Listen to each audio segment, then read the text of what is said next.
Okay, hello, and thank you if you are watching this live or if you are going to see the recording later on.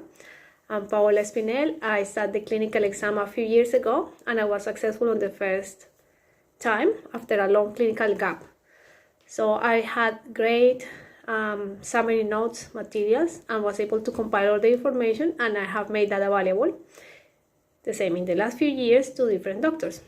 The reason I'm here today though is because I was having a conversation with a doctor that was doing some private tutoring with me, and unfortunately he just failed the exam recently.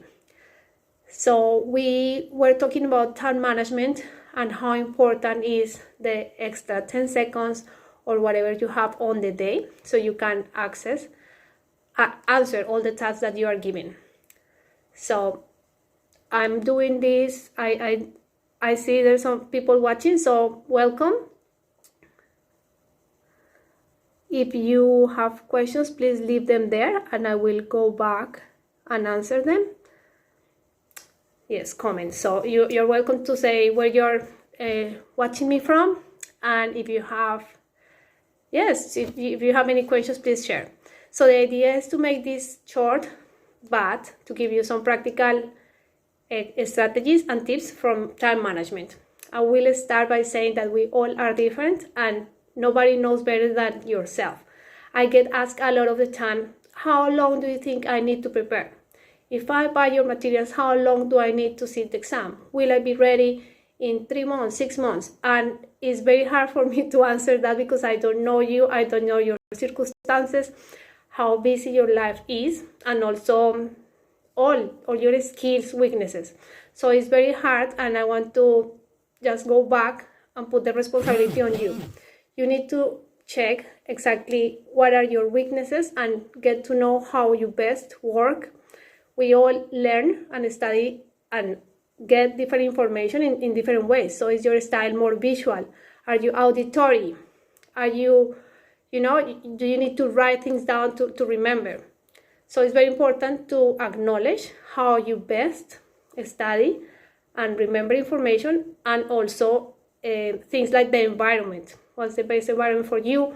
What are the times that you are more focused and concentrated? Because some people are morning persons, I am more a night person. So it's all different, but let's go to the tips. And we're here talking about time management for the time during the study preparation. So these are the months that you say, okay, I'm going to set for the exam, and make a plan. That's the first thing that I will say. It's important to schedule and plan how long do you want to study. And if you are not rushed, please don't go and book the exam before you start studying. The exam alone is very expensive, and you don't want to just waste the money if you think you are not ready or if you won't have the time to prepare well. So go back and assign the time that you think you need to cover the material. One thing is that you cannot be perfectionist. We cannot cover all the material and aim to review everything in the subject, but you can assess what are your weaknesses, what areas do you think you need more time, and make a value on how much you need to invest in that subject. So that's what I created, and I took a lot of time off from work, I think at least 4 or 5 months, to purely make a schedule and read. So I first sat and said, okay, I'm good at pediatric and gynecology because that was my clinical experience, but I don't know much about psychiatry, so I'll assign more time to this. I know psychiatry is important because you need to pass at least one of those stations. So it's about evaluating that. And I know medicine and surgery are huge topics that I wouldn't be able to cover the whole thing. So I say, okay, let's leave that to the end because it will be fresher in my mind. So you can work with that. I created a 12 weeks study plan that, to be honest, it is more double, because 12 weeks is if you are full-time student covering all the material and developing, a lot of time just fully in studies. But I will ask you to map it out and say, okay, this is the time that I have, these are my current responsibilities, and this is the actual hours that I could allocate. So make a plan for how many hours a week you can realistically study and you want to study. because you don't want to be overwhelmed and exhausted, burnout, that you do, and then you don't sleep, you are tired, you are cranky, and when you get to the exam, there's no fuel. We want you to be active, healthy, and energized for when the time comes. So I was saying that I see this as a marathon, so you have to prepare a marathon. It's not a quick sprint that you run and that's it. It's slowly build up, practice, and get ready so you are still energized for when you need to present. So that's the first thing, make a schedule. The second one is and it's very similar, but it's what I say, pick a right environment. I couldn't study at home because I get distracted. I need to wash this, I need to cook, I need to fold the laundry. There's always mess around. So find what works for you. I used to go to the library, local library, headphones on, computer. I didn't buy or had any book. Everything was in the computer, and that was super easy because I could just log into my Google Drive where I save everything, and in my phone where I started recording myself, and I studied that way. So everything was, I could take it away with me wherever I wanted, and I studied at the library. So pick the location that you want. When I was studying for the MCQ, that was a long time ago, I was working as a cleaner, I was working as a waitress, and the same. That time I took small medicine books, and I used to hide in the toilet or sit outside during the breaks and maximize as well that time. If you are commuting or spending a lot of time on public transport, that's also a good way that you can engage. May not be the right environment, but you can allocate that time and make it work for you. So instead of watching social media or games, you can also review information, slides. That's what I did, audios or notes that you have for yourself. Saying that, minimize the distractions. So I know a lot of us work and study with the phone next to us. I say you will need the phone for a timer, because that's something that we will be discussing very soon, but try to avoid turn off all your notifications so the phone is not beeping every time someone is writing, commenting, or calling you if you are in the do not disturb zone, because you want to make sure that you get some study blocks that are fully focused and you can put your all attention there. So if you minimize distractions, also plan to take breaks. As I say, you cannot aim or wish to study full day, or if you are working full time, you cannot stay up all night. It's important that you include relaxation, some fun activities, hobbies, something that you like, even if it's play music, dance, or chat with your friends, eat with your family. Sleep is very important, because the same, you don't want to be burned out, and actually you need that to recalibrate and to be healthy. Also, find ways to add exercise in your routine. I cannot stress this, but the more you exercise, the more you make energy. So it's very important that it's a brisk walk or whatever you like and it's fun and you enjoy, not for the pain to go to the gym and do exercise, but find activities that makes your body move, and all the hormones, endorphins, and how good that is for stress release. So you want to do that. Also, something important that we tend to, it's not easy for us, for many people, is to say no. So you need to put boundaries and learn to say no. Try not to take all the responsibility in your shoulders. If you know you are busy already, you know your priorities, don't say yes to everything. So cut people or activities that you don't need and express why you are doing it and what your deadline is for the exam, so people understand. In saying that, please go out with friends, talk to family, because you need that social interaction and you need to have a break from medicine. You don't want to be talking all day about the recourse and this and that. It's tiring, and you need a change, a shift in your day sometimes. Another point that is very important is that in your schedule and when you're planning, aim to finish covering the whole material before the day of the exam. I remember when I sat the exam in Melbourne, there were people on the waiting room reading all the notes and trying to go through the notes, and you know that they are trying to study and it's not the right time to study. So even if you are doing the exam online, when you wake up that morning, it's not the time to go and check your notes. Please don't do that. In my summaries that I share, I have a lot of information on mindset, and part of that was some techniques or activities to do in the last week. So in the last week, yes, you can study, but the day before, pamper yourself. I went to the movies across the street on the hotel that I was staying when I sat the exam. Have a nice dinner, not too big that make you feel sick, but forget about that. Like, take yourself to a date, enjoy the night. The day before is not for study. You are not going to get new information or to retain anything in the last moment. So you want to be fresh for that day, and in doing that, you also need, of course, to sleep well. Time management, also very important during your studies, is that you need to practice with a timer. We know that we get 10 minutes, and that's including the 2 minutes of reading when you are waiting before the consultation. So you need to know and have a real understanding how fast 8 minutes go by. So put a timer while you are doing different activities, and just make the timer so you have a sense of how fast that goes, because it's very fast. But you want to, of course, get familiar with how fast the time goes, and also make sure that you can speak clear enough and find the rhythm so you are saying everything that you want to say without feeling that you are rushing. Because on the day of the exam, you need to think very clearly and act quickly. So that is having all the organization and the structure. So passing on the day of the exam,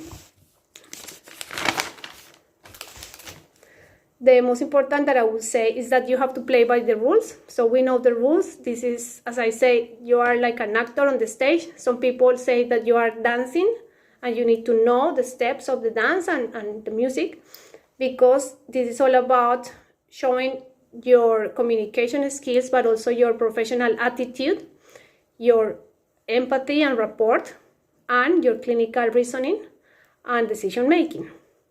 We know that. However, the time is all, because if you don't finish, doesn't matter how empathic, how safe, and how knowledgeable you are, the examiner won't be able to assess you if you don't finish by the clock. So try to finish earlier if you can. I remember I had some time, it's a couple of cases that I finished before, and I was, okay, is that all? Am I missing something? I said, okay, no, I'm fine. So the 2 minutes that you get before the case, when you start the case, is very important, because you have that as the planning time. So you want to do a few things, and I cover this in my free audio sequence. So if you don't have that, you can send me a message with your email, and I will send those to you. And it's that case approach sequence that is pretty much to follow a order, a logical structure, that you know that you are covering all the essentials, and they like that. They want you to be organized. They don't want to be jumping from here and there. So you want to ask and check in your mind what the tasks that you are given, how much information you get, and what the examiner is actually expecting from you. So underlining in your mind important information, where you are, who is your patient, what's the complaint symptom. So you have the opportunity to think, plan, and dot some points that you know you cannot miss. How do you divide the time? When I was studying and when I do the tutoring, I normally say history. If it's a focused history, no more than 2 minutes. You should be able to cover all the essentials, the presenting complaint plus the past history, in 2 minutes, in a way that you allow the patient to talk and you direct the conversation to get the information that you want. If you are requesting findings from the examiner and you are doing the examination online, usually you get a card, so it shouldn't be more than 2 minutes for you to read the card and assess in your mind what the differentials are, or what the next task is. And of course, if you are doing examination, you need to practice with 6 minutes, be able to cover all the script. There's a lot of scripts that you probably are familiar with. The more you practice, of course, you will get into the right time. But yes, it's about, if it's focus history, 2 minutes. If you are requesting examination findings, shouldn't be more than 2 minutes. Explaining the differentials. Always know that you need to know in advance a few differentials or the diagnosis, and 2 minutes, you need to practice how to say that in a language that is easy and clear. And the same management or plan, just give 1 minute for the closing of the consultation and the follow-up. Remember, you always have to say, we will review this is the red flags, education or reading material. So it's like 1 minute closing. It's super important, and what I did is that in my study plan, I covered the subjects in order. I see a lot of doctors, and I don't know, that's very personal, may work for you, but it doesn't work for me. When you are doing role plays or where you are studying a week, you cover all the role plays, all the exam recalls for, I don't know, the last 3 months, and you cover different things and subjects. I suggest, and what works best for me, you have to try and see what works for you, is to cover the subject. So I did only 2 weeks gyneco and obstetric cases, and I tried to look for all the information that was relevant. I put in my slides the most important topics and the key concepts, and I practice until I was fluent and I was happy with the way I was taking history in a woman or in a pregnant patient. So the more you practice by subject, you will be able to cover all the information, and that will stay there. The more you listen to a song, the more you will gain that information here, and it will come naturally. Believe me, that it's amazing how the brain works. So just trust that the right thing will come out of your mouth if you have heard and if you have said many times. So that's of course that's key, to talk and talk. So it's not about reading when you are preparing for the exam. It's not only reading the cases and the Marfan notes, the current notes or the recalls that you get, but it's more about, okay, how would I explain this in my own words? Oh, I don't feel comfortable how the doctor say here. How would I explain my words, the diagnosis, or what can I say counseling this patient that it feels more like me, because we all have a different personality.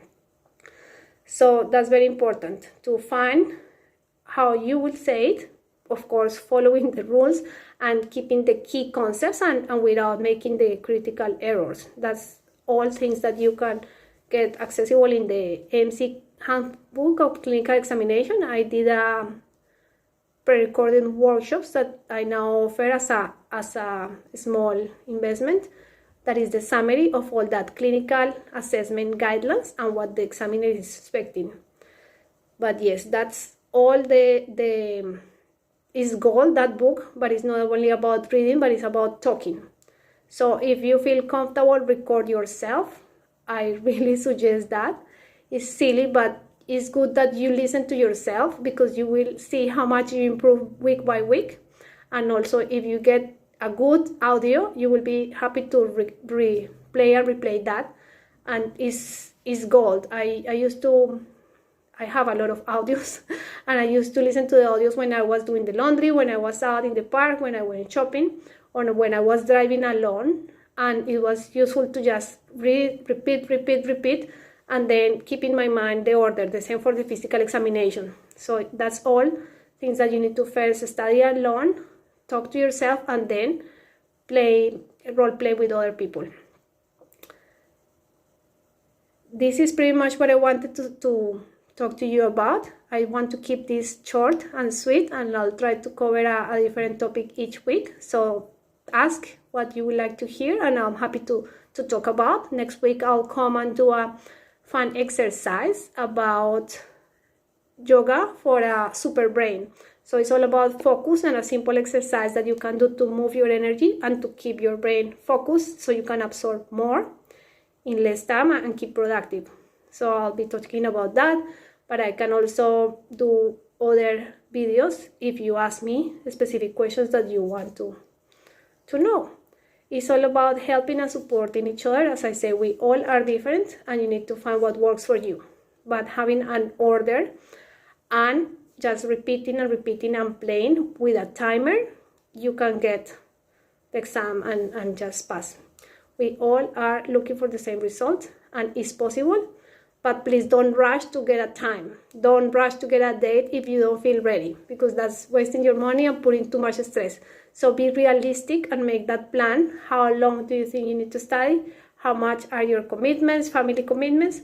And make a block of time. Something that I didn't say is you will feel when you are tired and you cannot grasp a concept, or you keep repeating the same paragraph and you don't understand. So take the break. There's a Pomodoro technique that I was reading. I don't do that often, but you can if you work like that. You study for 25 minutes without stopping, fully concentrate, then 5 minutes stretch, have a glass of water, move, make a call, or change the posture. And you can also do 45 minutes and then 15 minutes rest. Aim to study no more than 1 hour, and when you are doing recalls with someone role plays, don't do more than 2 hours. I think that was enough for what you can do, and what the tension and the focus will go down. I hope this is useful. Thank you so much for those that are watching live. Please share it with people that are your study partners, and if someone can benefit. If you have questions, just leave them here and then I'll be back answering, okay? Thank you. Bye.